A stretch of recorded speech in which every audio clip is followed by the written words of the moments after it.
Igualmente deben de cumplir con un plan de comunicaciones en el que se define qué se comunica, quién lo comunica, cuándo y a quién lo debe de comunicar.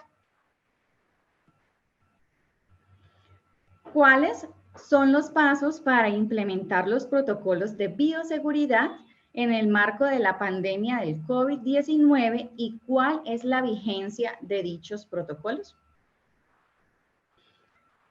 La vigencia conforme a la resolución 666 dice que rige a partir de la fecha de la publicación y mientras dure la emergencia sanitaria, es decir, no tiene una fecha de finalización.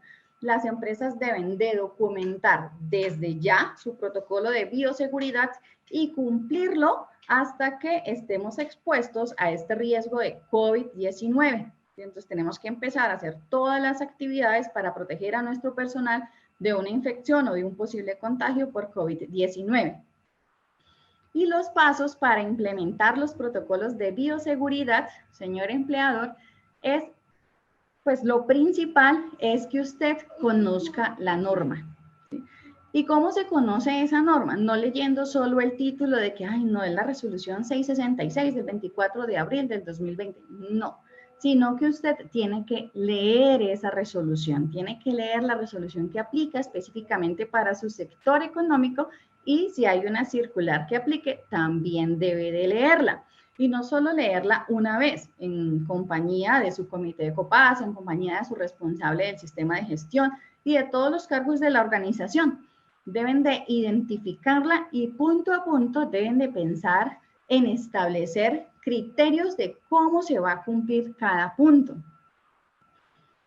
Actualizar la matriz de riesgos conforme al riesgo biológico por COVID-19, es decir, incluirlo dentro de nuestra matriz, identificar esos empleados vulnerables a la infección de COVID-19 para establecer medidas preventivas y de esta forma, pues minimizar el riesgo o la probabilidad de que haya contagios dentro de la organización. Tiene que establecer también las técnicas de lavado de manos. Yo recomiendo la de la OMS, la Organización Mundial de la Salud, es muy clara, nos indica el paso a paso de cómo hacerlo y con qué hacerlo, ¿sí? Entonces esa me parece muy bien. Además las imágenes son súper chéveres para colocarlas cerca de los lavamanos o en los sitios de trabajo y demás. El distanciamiento físico, también garantizarlo en todo momento. La manipulación de insumos, recordemos que si llega un insumo a la empresa, si llega un pedido, pues ese debe venir en doble bolsa o con sello de seguridad. El manejo de residuos es importante. Estos residuos, conforme a la resolución 666, también nos indica y nos habla acerca de los elementos de protección personal que son desechables. ¿Qué es importante, señor empleador, que usted tenga en cuenta?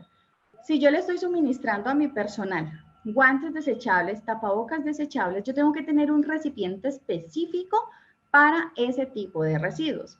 Y esos residuos deben de ir en doble bolsa para que cuando pase el carro recolector o la entidad que se tiene programada para la recolección de residuos, pues no vayan a abrirla, pero además de eso, yo recomiendo que esos residuos vayan etiquetados, entonces que lleve ahí el nombre de no abrir o de elementos de protección personal desechables. Bueno, ya la entidad o ya la empresa define cómo va a marcar esas bolsas, pero es importante, ¿vale? Para que la persona que vaya a recoger esos residuos, pues no vaya a ir de curiosa a mirar qué de pronto se puede recuperar de esa bolsa.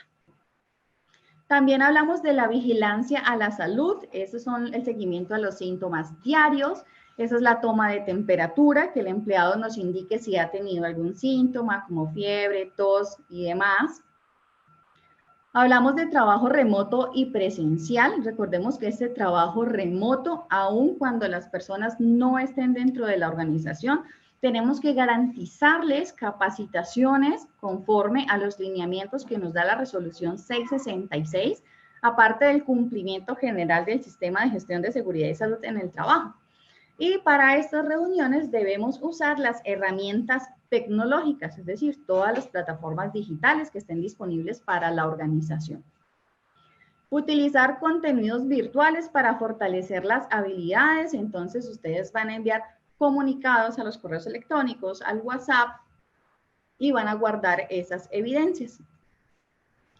Los mayores de 60 años que presten, los mayores de 60 años que estén en la organización y que tengan enfermedades de base, pues deben de realizar trabajo remoto. No pueden exponerse a los riesgos de contagio dentro de las organizaciones. Las alternativas de trabajo, como cuadrar la jornada laboral, cuadrar los turnos, medios alternativos de transportes. Hay que motivarlos a estos empleados para que usen diferentes medios y que no se expongan tanto al contagio. Por ejemplo, los que puedan usar bicicleta, entonces que no se suban al transporte público, sino que usen su bicicleta o su moto, por ejemplo. La interacción con terceros, siempre garantizar el distanciamiento físico, la etiqueta respiratoria y el pago con tarjeta para evitar la manipulación de este dinero en efectivo. También se debe tener en cuenta otro paso, que son los desplazamientos, el cómo se va a hacer los desplazamientos desde la vivienda hacia la empresa y viceversa. Las capacitaciones, la resolución 666 nos indica específicamente qué capacitaciones se tienen que socializar al personal, pero además hay que socializar todos los comunicados que están en el transcurso de esa resolución. Las medidas de la ARL, recordemos que tenemos a la ARL disponible para cualquier consulta y la ejecución de nuestro protocolo de bioseguridad. Y por último está el monitoreo y el plan de comunicación, que es el qué se hará, cuándo se hará, quién lo hará. Entonces ahí yo recomiendo que en sus empresas establezcan planes de acción para el desarrollo de cada actividad de su protocolo de bioseguridad.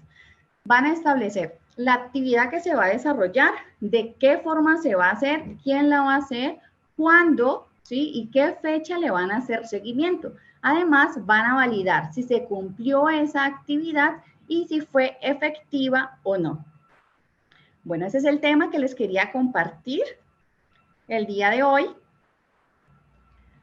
Muchas gracias a todos por su asistencia y atención. Que tengan una